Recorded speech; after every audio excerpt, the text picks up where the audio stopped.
প্রত্যেক মানুষ সাফল্যের শিখরে পৌঁছতে চান। প্রত্যেকেই তার জন্য চেষ্টা করেন।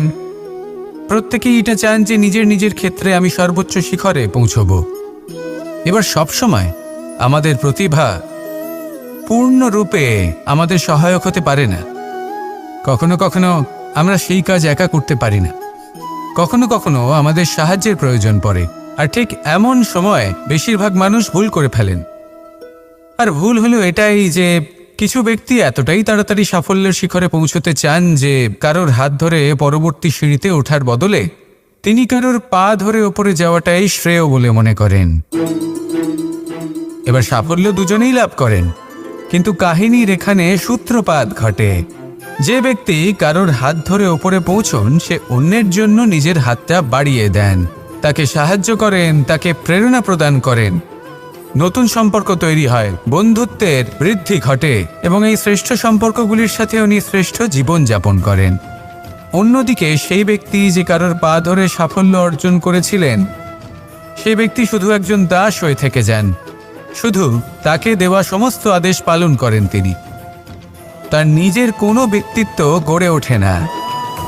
সেই জন্য আপনি যখনই সাফল্যের পথে অগ্রসর হচ্ছেন তখন পথ নির্বাচন সঠিকভাবে করুন, কারণ সাফল্যের ঊর্ধ্বেও একটি অন্য জীবন আছে। আসুন আমার সাথে ভালোবেসে বলুন রাধা রাধা। সকলের মন আনন্দে ভরিয়ে তোলে কোকিলের মধুর স্বর। কিন্তু এই মধুর স্বর আমরা বর্ষাকালে শুনতে পাই না কেন? তার কারণ কিন্তু এটা নয় যে বর্ষাকালে কোকিল অসুস্থ থাকে, তা নয়। কোকিল সিদ্ধান্ত নেয় নীরব থাকার। কিন্তু এই সিদ্ধান্ত কেন নেয়? তার কারণ হলো ব্যাঙ। বর্ষার ঋতুতে অনেক ছোট ছোট স্থানে জল জমে, আর সেই কারণে অনেক ব্যাঙের জন্ম হয়। এবার ওই ব্যাঙগুলোর ধ্বনি এতটাই প্রবল হয় যে তাদের মাঝে এই কোকিল যতই মধুর সুরে ডাকুক না কেন তার স্বর আমাদের কানে পৌঁছবে না। সেই জন্য ও সিদ্ধান্ত নেয় চুপ থাকার। আর এটাই হলো আমাদের জীবনের শিক্ষণীয় বিষয়। আপনি যদি এমন কোথাও থাকেন যেখানে আপনার আশেপাশে মূর্খ মানুষ আছেন, তাহলে সেখানে চুপ করে থাকাই হলো সবথেকে শ্রেষ্ঠ সিদ্ধান্ত। কারণ ওই মূর্খদের চিৎকারের সামনে কেউ আপনার জ্ঞানের কথা বুঝতেই পারবে না। সেই জন্য সেখানে চুপ করে থাকুন। পরবর্তীতে গিয়ে যেমন এই ব্যাঙের ডাক এটা শান্ত হবে আর তারপর থেমে যাবে, ঠিক তেমন মূর্খদের সময় একটা নির্দিষ্ট কালের পর গত হয়। আর তারপরে আসে বিবেকবানদের সময়, আপনার সময়। শুধু ধৈর্য ধরুন। আসুন আর আমার সাথে ভালোবেসে বলুন রাধা রাধা। প্রেম অত্যন্ত পবিত্র অনুভূতি, শুদ্ধ অনুভূতি। কোনো অশুভ মানুষের হৃদয় পরিবর্তন করার ক্ষমতা রাখে, তাদের মনেও করুণা জাগ্রত করার ক্ষমতা রাখে। কিন্তু কিছু মানুষ এমন আছেন, কিছু পরিস্থিতি, কিছু মুহূর্ত এমন আসে যখন প্রেমে শান্ত থাকা যায় না। ভালোবেসে কিছু বোঝানোর জন্য আমি যুদ্ধ থেকে পালিয়েছিলাম। আমাকে যুদ্ধবিমুখ বলা হয়েছিল, কিন্তু তখনও যখন জরাসন্ধ বুঝতে পারল না তখন ওকে দুটুকরো করে সমাপ্ত করতে হলো। প্রেমপূর্বক মৈত্রীর প্রস্তাব নিয়ে আমি হস্তিনাপুরে গিয়েছিলাম, কিন্তু যখন দুর্যোধনের অশুভ বুদ্ধি এটা বুঝতে পারল না তখন আমাকে মহাভারত রচনা করতে হলো। ভালোবেসে এই সংসারের জন্য আমি বাঁশি বাজাই। কিন্তু এমন কিছু মানুষ আছেন যারা প্রেমের ভাষা বুঝতে পারেন না। তাদের হাত থেকে এই সংসারে যে ভালোবাসা আছে তাকে রক্ষা করার জন্য আমাকে হাতে সুদর্শন চক্র তুলে নিতে হলো। এই সংসারে ভালোবাসা গুরুত্বপূর্ণ। এই সংসারকে যদি ভালোবাসা দিয়ে ভরিয়ে তুলতে পারেন, এই সংসার একটু বেশি সুন্দর হয়ে উঠবে, চারিদিকে প্রসন্নতা ছেয়ে যাবে। কিন্তু যখন এমন একটা সময় আসে যখন ভালোবাসা সংকটে পড়ে যায় আর তাকে রক্ষা করা অনিবার্য হয়ে পড়ে, তাহলে যদি তার জন্য কঠোর হতে হয় সেটা হন। যদি হাতে অস্ত্র তুলে নিতে হয় তা তুলে নিন। এই ভালোবাসাকে সুরক্ষিত রাখা প্রয়োজনীয়। আসুন আমার সাথে ভালোবেসে বলুন রাধা রাধা। মানুষের জীবনে দুটি বড় মাপের সম্বল আছে। প্রথম হলো আশা। আশা, যেটা আমাদের সামনে পথ চলার প্রেরণা যোগায়। আশা যা আমাদের শক্তি প্রদান করে, সাহস যোগায়, আমাদের এটা বোঝায় যে এখন অনেক কিছু শুভ হওয়া বাকি আছে, ভয় পেও না। আর দ্বিতীয় হলো বিশ্বাস। জীবনে যখনই আমরা কাউকে বিশ্বাস করি তখন একটা বিশেষ মাপের শক্তি অনুভব করি। কখনো কখনো এই আশা হতাশায় পরিবর্তিত হয়ে যায়, আর বিশ্বাসঘাতকতায় পরিবর্তিত হয়। তখন কি করা যায়? তখন কি আপনি এটা বলবেন যে আশা করা অনুচিত, বিশ্বাসের অস্তিত্ব নেই? না, এটা কখনোই অনুচিত নয়। আপনি যদি কাউকে বিশ্বাস করেন আর সেই বিশ্বাস যদি সেই ব্যক্তি ভঙ্গ করে, তাহলেও এটা আপনার দোষ, কারণ আপনি সিদ্ধান্ত নিয়েছিলেন যে আপনি সেই ব্যক্তির ওপর বিশ্বাস করবেন। আপনার সিদ্ধান্তের দোষ ছিল, আপনার ভাগ্যে নয়। কিন্তু ধরুন এমন একটা পরিস্থিতি এলো, তখন কি করা উচিত? আশা করুন তাদের থেকে যারা আপনার থেকে বড়, আর বিশ্বাস করুন তাদের যারা আপনার সমতুল্য। আশা করতে হলে ঈশ্বরের কাছে করুন যে আমি জীবনে যা কিছুই করছি, যে কর্ম করছি, যাকে বিশ্বাস করছি, তারা আমার সাথে যেন কোনো অনুচিত না করেন। আমি শুধু এটাই আশা করব। আর বিশ্বাস অন্য কারোর ওপর করার আগে নিজের ওপর করুন, কারণ সত্যি বলতে আপনি নিজেকে কখনোই ঠকাবেন না, তাই না? আসুন আমার সাথে ভালোবেসে বলুন, রাধা রাধা। এই নিম পাতাকে দেখুন, ওর কিন্তু অনেকগুলো গুণ আছে। অনেক অসুখের নিরাময়ের জন্য এই নিম ওষুধ হিসেবে ব্যবহৃত হয়। এটা এই পরিবেশের জন্যও ভালো, আমাদের শরীরের জন্যও ভালো। কিন্তু যখন এটা চেখে দেখবেন তখন বুঝতে পারবেন এই নিম পাতা খুব তেতো। এবার এই যে নিম পাতার স্বাদ তেতো, সেটা কি খারাপ ব্যাপার? তেতো স্বাদ হওয়া কি খারাপ ব্যাপার? দেখুন, নিম পাতার স্বাদ তেতো, তাতে ওর কোনো দোষ নেই। ঠিক সেভাবেই আমের স্বাদ মিষ্টি, তাতে আমের কোনো মাহাত্ম্য নেই। কে নির্ধারণ করে যে কোনটা মিষ্টি আর কোনটা তেতো? জিহ্বা। আমাদের জিহ্বা আমাদের বুঝিয়ে দেয় যে কোনটা মিষ্টি আর কোনটা তেতো, আর আমাদের এই জিহ্বার মিষ্টি পছন্দ। ঠিক সেভাবেই যদি আপনি নিমের মতো হন, আপনার মধ্যে অনেক ভালো গুণ আছে, আপনি জানেন, আপনি সৎকর্ম করতে চান আর করতেই থাকছেন, কিন্তু এমন কোনো ব্যক্তি আছেন যে আপনাকে ঠিক বুঝে উঠতে পারছেন না, কোনো ব্যক্তি হয়তো আপনাকে ততটা সম্মান করছে না, তাহলে এতে আপনার কোনো দোষ নেই। আপনি নিজের কর্ম করতে থাকুন। যদি সমস্যা বা দোষ কিছুতে থাকে, তাহলে সেই ব্যক্তির পরখ করার ক্ষমতায় আছে। আপনি শুধু নিজেকে বিকাশের পথে নিয়ে যান, সৎকর্ম করুন, আর আমার সাথে ভালোবেসে বলুন, রাধা রাধা। মস্তিষ্কের মেধা প্রত্যেক মানুষের কাছেই আছে। এর বর্গীকরণ করা সম্ভব তিনটি স্তরে: নিম্ন, মধ্য এবং উচ্চ। এবার সেই ব্যক্তি যার মস্তিষ্ক মেধা নিম্ন স্তরের, তিনি কোন বিষয়ে কথা বলেন, কোন বিষয়ে আলোচনা করেন, কি কি সেই বিষয় যা নিয়ে এনারা ভাবেন? লেনদেন, লাভ ক্ষতি, সম্পর্ক ভাঙা গড়া, জীবনের এই ছোট ছোট বিষয়গুলি। এর ঊর্ধ্বে এনাদের কথা এবং ভাবনা যায়ই না। এবার যে ব্যক্তি এমন হন যার মস্তিষ্ক মেধা মধ্যস্তরের, সেই ব্যক্তি কি করেন, কোন বিষয়ে কথা বলেন? জীবনের ঘটনাগুলির বিষয়ে কথা বলেন। কি হয়েছিল, কিভাবে হয়েছিল, কিভাবে সেটা আরো বেশি শ্রেষ্ঠ করে তোলা সম্ভব। আর সেই ব্যক্তি যাদের মস্তিষ্ক মেধা উচ্চ স্তরে থাকে, তারা কি নিয়ে ভাবেন, তারা কি নিয়ে আলোচনা করতে থাকেন?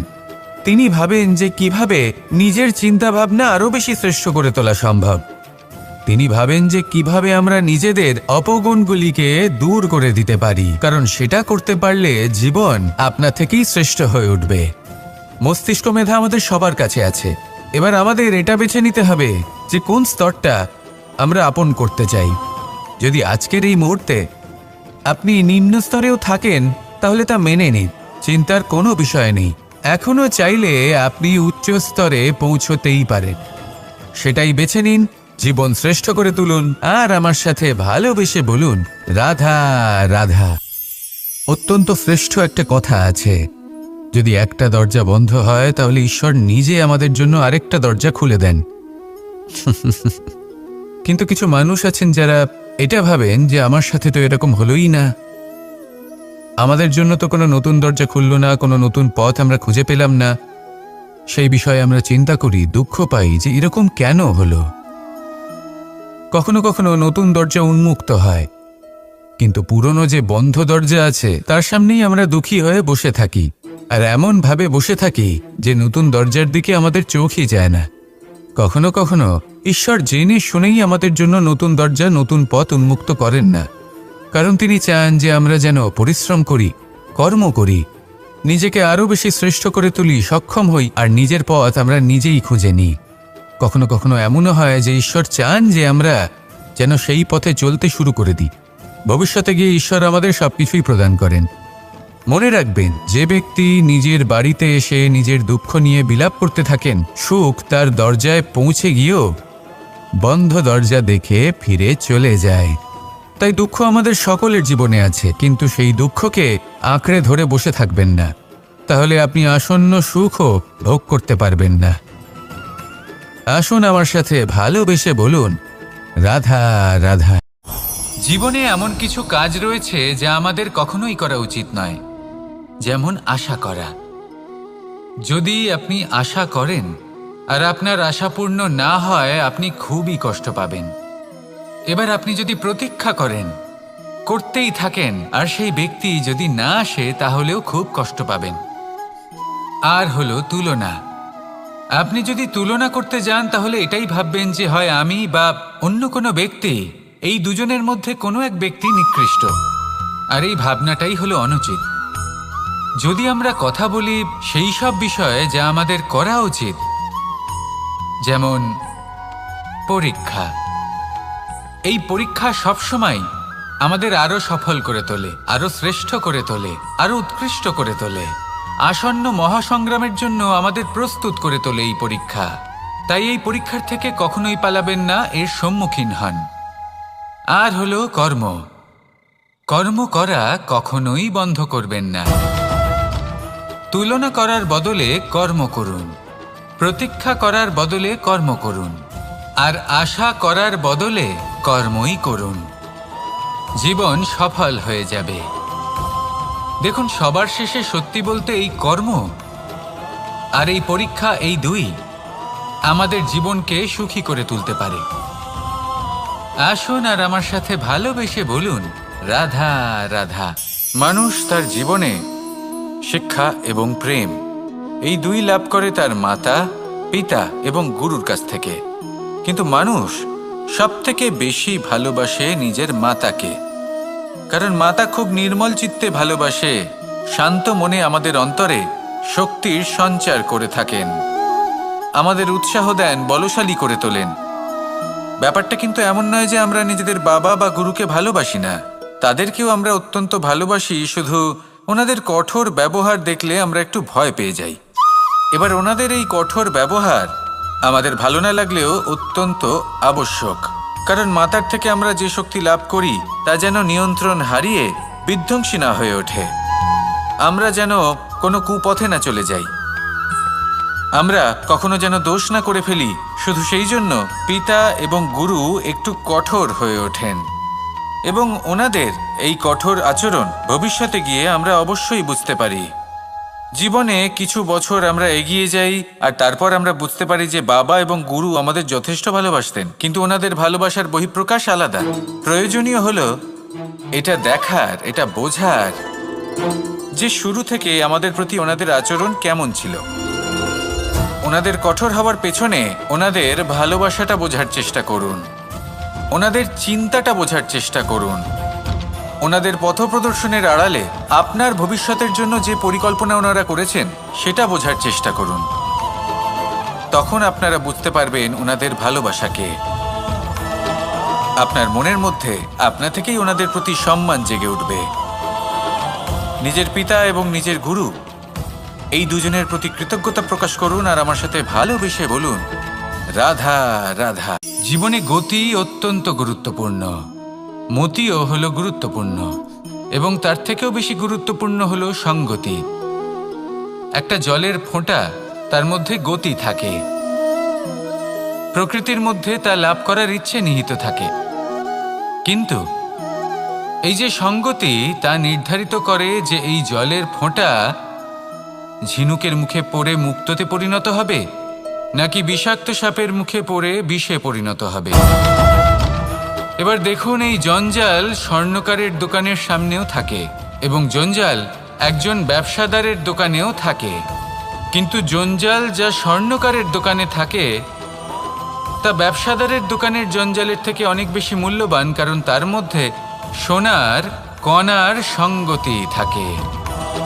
সেই জন্য জীবনে সঙ্গতির উপর বিশেষ গুরুত্ব দেবেন। যেমন সঙ্গতি তেমনই আপনি হবেন। আসুন আমার সাথে ভালোবেসে বলুন, রাধা রাধা। আমি দ্বারকাধীশ এবং আমার সভাতে বিভিন্ন সময় বিভিন্ন ধরনের মানুষ আসেন, নিজেদের দাবি নিয়ে, নিজেদের ইচ্ছে নিয়ে। কখনো কেউ ভোজন চান, আবার কখনো কেউ ওষুধ, কখনো কেউ বস্তু চান, কেউ আবার চান বস্ত্র। কারোর জ্ঞান চাই, কারোর ধন চাই, আবার কারোর বাসস্থান। অনেক সময় আমি এই অনুরোধ, এই ইচ্ছে পূর্ণ করি না। এবার আপনি এটা ভাবতেই পারেন যে কৃষ্ণ তো তাহলে লোভী, ওর কাছে তো সবকিছুই রয়েছে, তারপরেও সে নিজের প্রজার ইচ্ছে পূর্ণ করে না, তাদের সমস্যাগুলি বুঝতে পারে না, তাদের সুখ স্বাচ্ছন্দ্য প্রদান করে না। আসল সত্য হলো এটাই যে কোনো সবল ব্যক্তি, যে কোনো গৃহস্থ ব্যক্তি যে কাজ করতে সক্ষম, তার পরিশ্রম দ্বারাই নিজের প্রয়োজনগুলি এবং ইচ্ছেগুলি পূরণ করা উচিত। এটা অত্যন্ত প্রয়োজনীয়। আর এগুলো তিনি করতে পারেন শিল্প, ব্যবসা, আচরণ অথবা জ্ঞানের ভিত্তিতে। এই পথে চলতে হবে, পরিশ্রম করতে হবে, তবেই সে কিছু অর্জন করতে পারবে। এবার এমন কোনো ব্যক্তি যার এই সব কিছুতে কোনো রুচি নেই, যে কিছুই করতে চায় না, সে কিছুই অর্জন করতে পারবে না। এবার এরকম কোনো ব্যক্তিকে যদি আমি কোনো বস্তু প্রদান করি, তাহলে কি হবে? সে পরাধীন হয়ে যাবে, আর সেটা উচিত হবে না। তাহলে কি করা উচিত? তাকে পথ দেখানো, তাকে বোঝাতে হবে যে কোন পথে চলে তুমি নিজের লক্ষ্য প্রাপ্ত করতে পারবে। শিল্প, জ্ঞান, আচরণ এবং ব্যবসা, এই পথে কিভাবে চলে সেটা শেখাতে হবে। আর আমি সেটাই করি। তার ফলে কি হয়? ব্যক্তি স্বাধীন হয়ে যায়। সংসারে সে যা চাইবে তাই প্রাপ্ত করতে পারবে, কখনো কারোর থেকে কিছু চাইবার প্রয়োজন পড়বেই না। এই কথাটা সবসময় মনে রাখবেন। যখনই দান করবেন তা ভাবনা চিন্তা করে এমনভাবে দান করবেন যাতে সামনের ব্যক্তি স্বাধীন হতে পারেন, পরাধীন নয়। আসুন আমার সাথে ভালোবেসে বলুন, রাধা রাধা। এই সংসারের সব থেকে বড় সত্যি হলো জন্ম এবং মৃত্যু। কিন্তু আরো বড় একটা সত্য আছে, মিত্র এবং শত্রু, যা আমাদের সকলের জীবনে থাকে।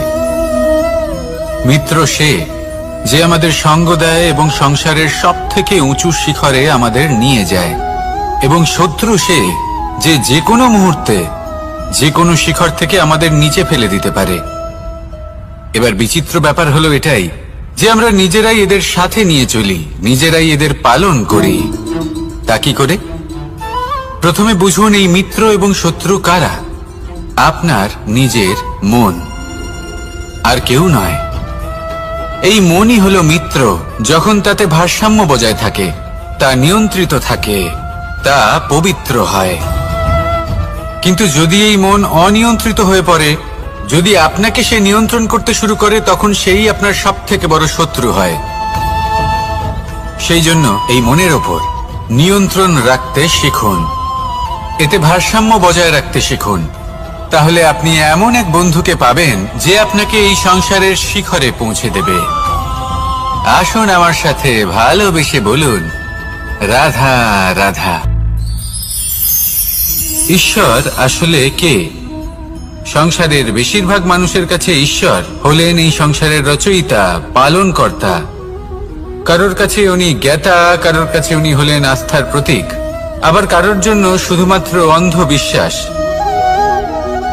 কিন্তু এই ঈশ্বর কি কোনো শরীর, নাকি একটা বোধ, নাকি শুধুই শ্রদ্ধা?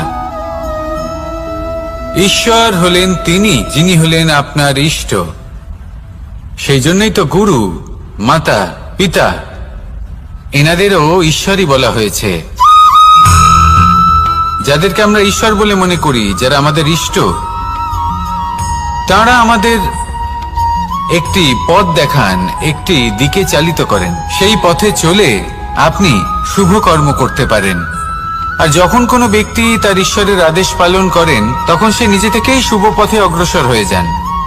বেশ কয়েকজন মানুষ ঈশ্বরের ওপর আস্থা রাখেন এবং ভাবেন যে অনুচিত কোনো কাজ করা উচিত নয়, ঈশ্বর দেখছেন।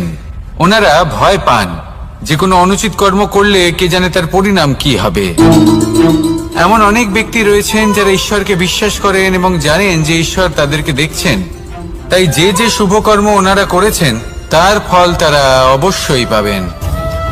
এবার আপনি ভয় পেয়ে ঈশ্বরকে বিশ্বাস করবেন, নাকি বিশ্বাসের দ্বারা ঈশ্বরকে বিশ্বাস করবেন, সেই সিদ্ধান্ত আপনারই। কিন্তু হ্যাঁ, যদি আপনার মনে ঈশ্বরের জন্য কোনো স্থান থাকে, যদি আপনার কোনো ইষ্ট থাকেন, যদি আপনি কাউকে ঈশ্বর মনে করেন, যার প্রত্যেক আদেশ আপনি পালন করে থাকেন, তাহলে বলি ঈশ্বর কখনো আপনাকে অনুচিত পথে চালিত করবেন না। আসুন আমার সাথে ভালোবেসে বলুন, রাধা রাধা। এই সংসারে ভিন্ন ভিন্ন ধরনের গাছ আছে, অসংখ্য ধরনের প্রজাতি আছে। কিছু গাছ পাতা দিয়ে থাকে, কিছু ফুল, কিছু ফল। কেউ ছায়া প্রদান করে, কেউ শীতলতা প্রদান করে, কেউ নিজেকে খুব কষ্ট দিয়ে এই সংসারের বিকাশে সহায়ক হয়ে ওঠে। কিন্তু এই সবার মধ্যে একটা বিষয় কিন্তু সমান। এরা প্রত্যেকেই পাতা ছাড়া, ফুল ছাড়া, ফল ছাড়া জীবিত থাকতেই পারে, কিন্তু কোনো বৃক্ষই শিকড় ছাড়া বেঁচে থাকতেই পারে না। এটাই হলো রাধার। ঠিক সেইভাবেই আমাদের জীবনে শক্তি হোক, ধন হোক বা সাফল্য হোক, আমাদের বা আমাদের পরিবারের প্রসন্নতাই হোক, এই সব কিছুর আধার হলো, সবকিছুর মূল হলো পরিশ্রম। তাই জীবনে চিরকাল পরিশ্রম করতে থাকুন। যদি আপনি জীবনে মহান হবার পথে অগ্রসর হতে চান, তাহলে পরিশ্রম করুন।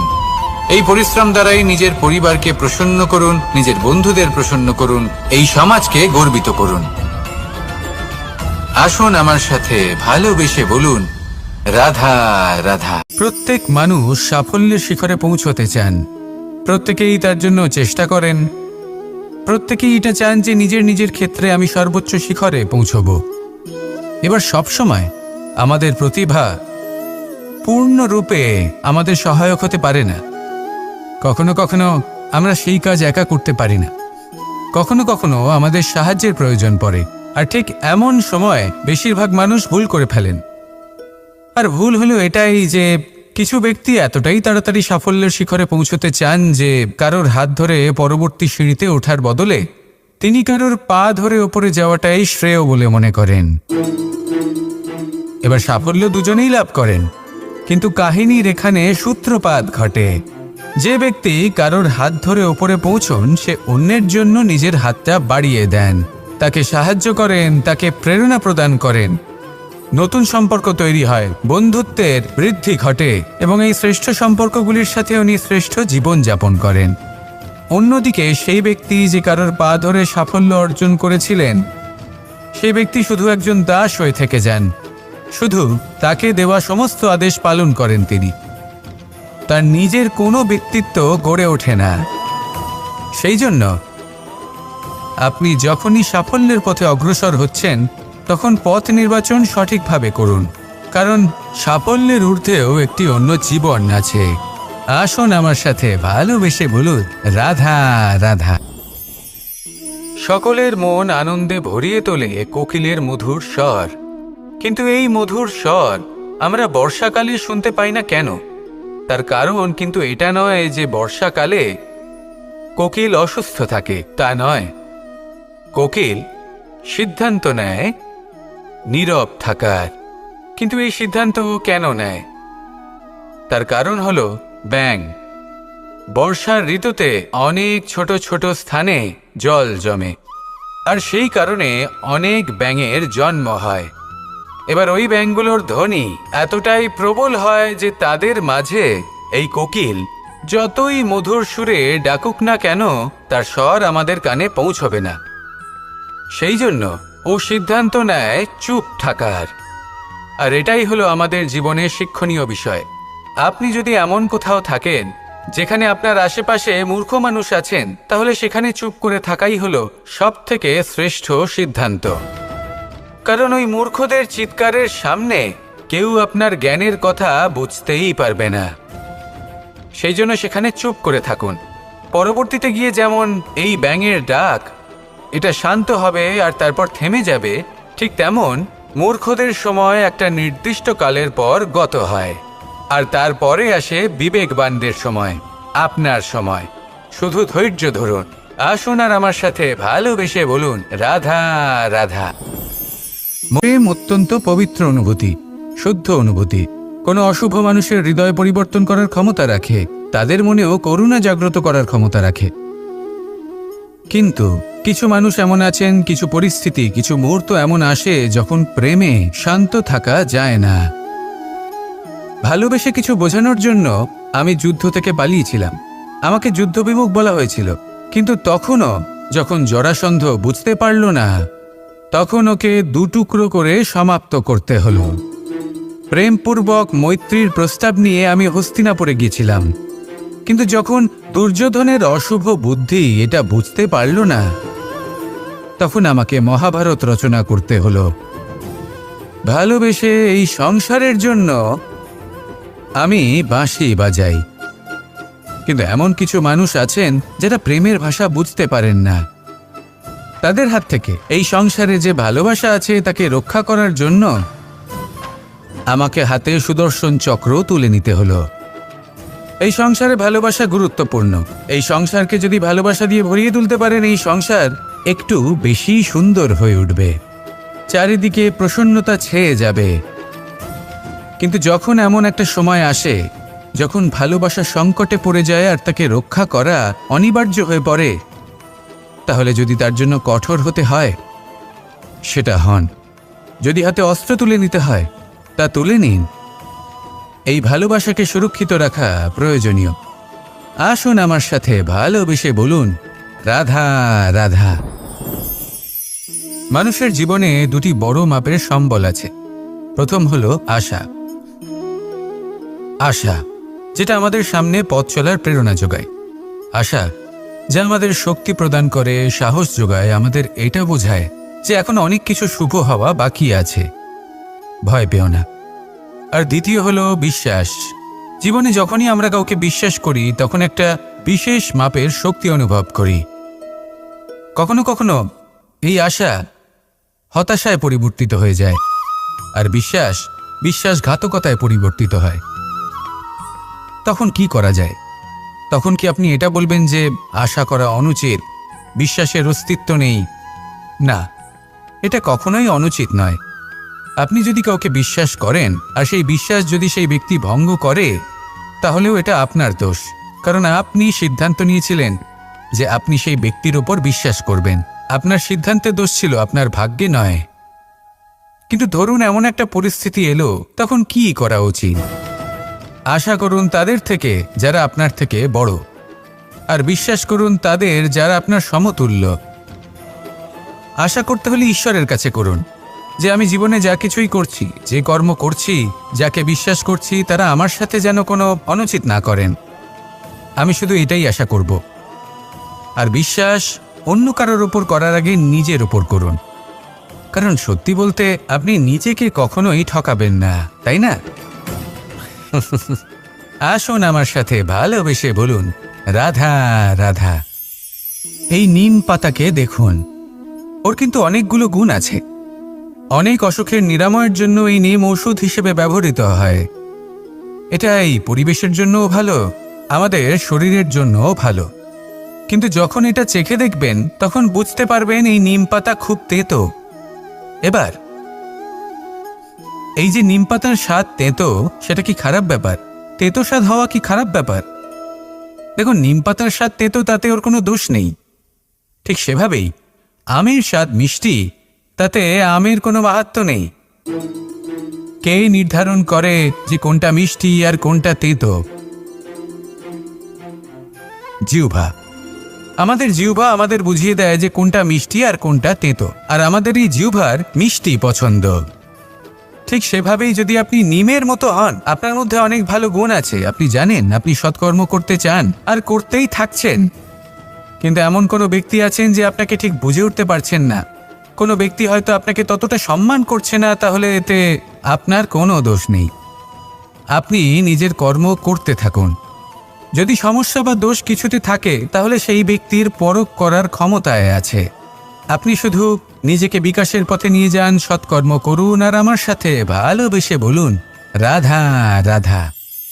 মস্তিষ্কের মেধা প্রত্যেক মানুষের কাছেই আছে।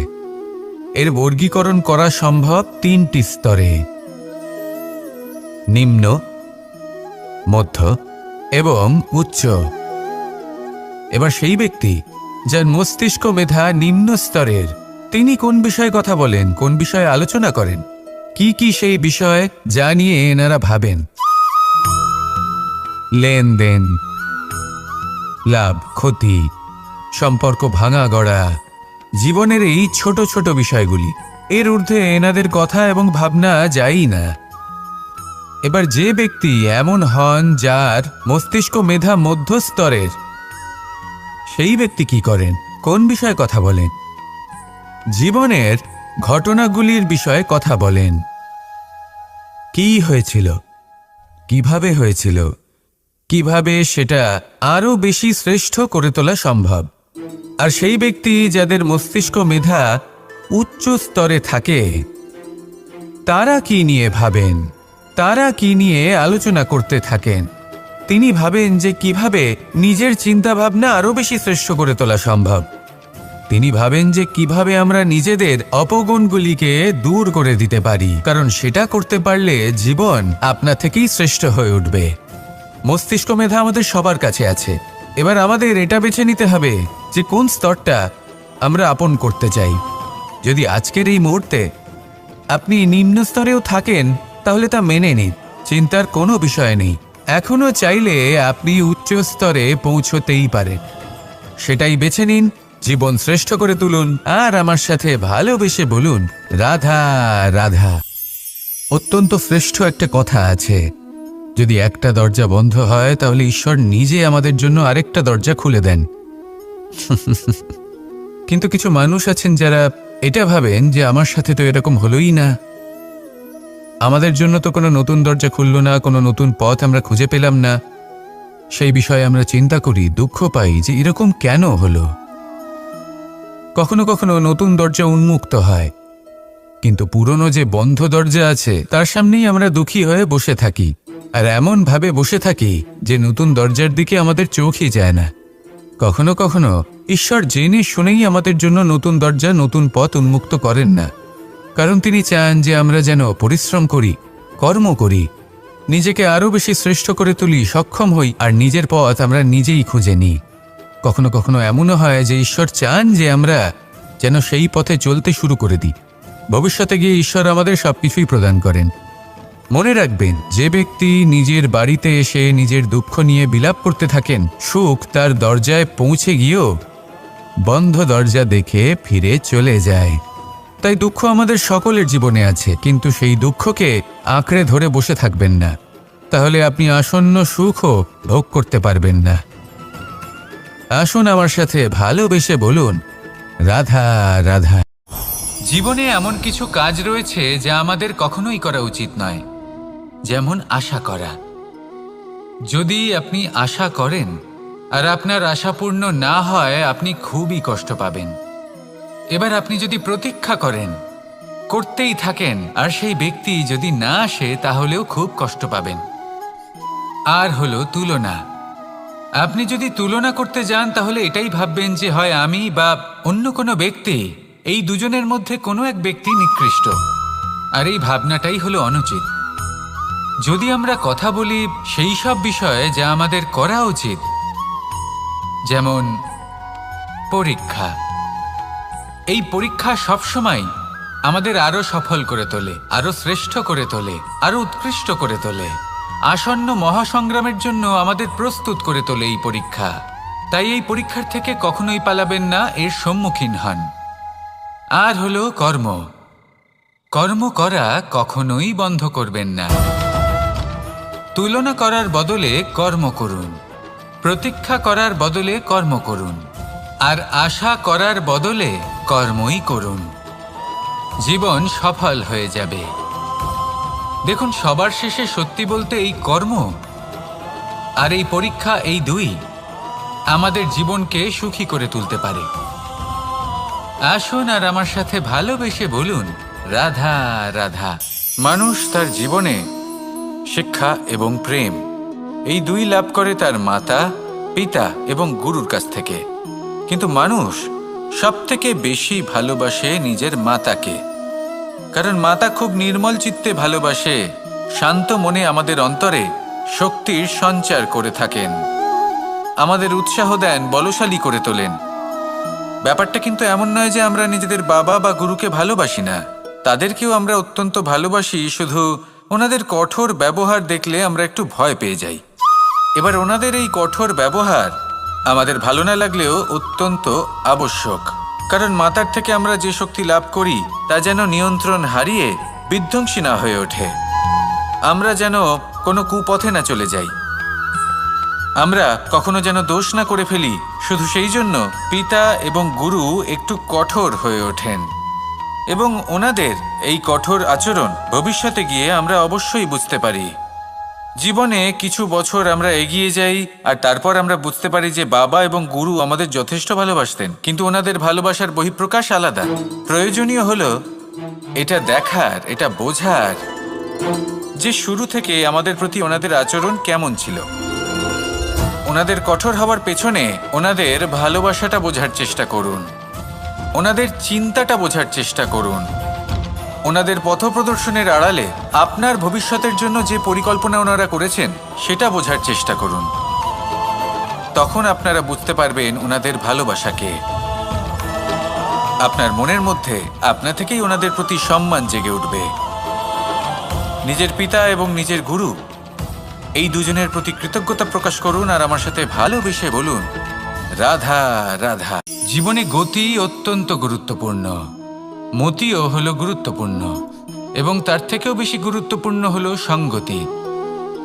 একটা জলের ফোঁটা, তার মধ্যে গতি থাকে, প্রকৃতির মধ্যে তা লাভ করার ইচ্ছে নিহিত থাকে, কিন্তু এই যে সঙ্গতি তা নির্ধারিত করে যে এই জলের ফোঁটা ঝিনুকের মুখে পড়ে মুক্ততে পরিণত হবে নাকি বিষাক্ত সাপের মুখে পড়ে বিষে পরিণত হবে। এবার দেখুন, এই জঞ্জাল স্বর্ণকারের দোকানের সামনেও থাকে এবং জঞ্জাল একজন ব্যবসাদারের দোকানেও থাকে, কিন্তু জঞ্জাল যা স্বর্ণকারের দোকানে থাকে তা ব্যবসাদারের দোকানের জঞ্জালের থেকে অনেক বেশি মূল্যবান, কারণ তার মধ্যে সোনার কণার সঙ্গতি থাকে। সেই জন্য জীবনে সঙ্গতির উপর বিশেষ গুরুত্ব দেবেন। যেমন সঙ্গতি তেমনই আপনি হবেন। আসুন আমার সাথে ভালোবেসে বলুন, রাধা রাধা। আমি দ্বারকাধীশ এবং আমার সভাতে বিভিন্ন সময় বিভিন্ন ধরনের মানুষ আসেন, নিজেদের দাবি নিয়ে, নিজেদের ইচ্ছে নিয়ে। কখনো কেউ ভোজন চান, আবার কখনো কেউ ওষুধ, কখনো কেউ বস্তু চান, কেউ আবার চান বস্ত্র, কারোর জ্ঞান চাই, কারোর ধন চাই, আবার কারোর বাসস্থান। অনেক সময় আমি এই অনুরোধ, এই ইচ্ছে পূর্ণ করি না। এবার আপনি এটা ভাবতেই পারেন যে কৃষ্ণ তো তাহলে লোভী, ওর কাছে তো সবকিছুই রয়েছে, তারপরেও সে নিজের প্রজার ইচ্ছে পূর্ণ করে না, তাদের সমস্যাগুলি বুঝতে পারে না, তাদের সুখ স্বাচ্ছন্দ্য প্রদান করে না। আসল সত্য হলো এটাই যে কোনো সবল ব্যক্তি, যে কোনো গৃহস্থ ব্যক্তি যে কাজ করতে সক্ষম তার পরিশ্রম দ্বারাই নিজের প্রয়োজনগুলি এবং ইচ্ছেগুলি পূরণ করা উচিত। এটা অত্যন্ত প্রয়োজনীয়, আর এগুলো তিনি করতে পারেন শিল্প, ব্যবসা, আচরণ অথবা জ্ঞানের ভিত্তিতে। এই পথে চলতে হবে, পরিশ্রম করতে হবে, তবেই সে কিছু অর্জন করতে পারবে। এবার এমন কোনো ব্যক্তি যার এই সব কিছুতে কোনো রুচি নেই, যে কিছুই করতে চায় না, সে কিছুই অর্জন করতে পারবে না। এবার এরকম কোনো ব্যক্তিকে যদি আমি কোনো বস্তু প্রদান করি, তাহলে কি হবে? সে পরাধীন হয়ে যাবে, আর সেটা উচিত হবে না। তাহলে কি করা উচিত? তাকে পথ দেখানো, তাকে বোঝাতে হবে যে কোন পথে চলে তুমি নিজের লক্ষ্য প্রাপ্ত করতে পারবে। শিল্প, জ্ঞান, আচরণ এবং ব্যবসা এই পথে কিভাবে চলে সেটা শেখাতে হবে, আর আমি সেটাই করি। তার ফলে কি হয়? ব্যক্তি স্বাধীন হয়ে যায়। সংসারে সে যা চাইবে তাই প্রাপ্ত করতে পারবে, কখনো কারোর থেকে কিছু চাইবার প্রয়োজন পড়বেই না। এই কথাটা সবসময় মনে রাখবেন। যখনই দান করবেন তা ভাবনা চিন্তা করে এমনভাবে দান করবেন যাতে সামনের ব্যক্তি স্বাধীন হতে পারেন, পরাধীন নয়। আসুন আমার সাথে ভালোবেসে বলুন, রাধা রাধা।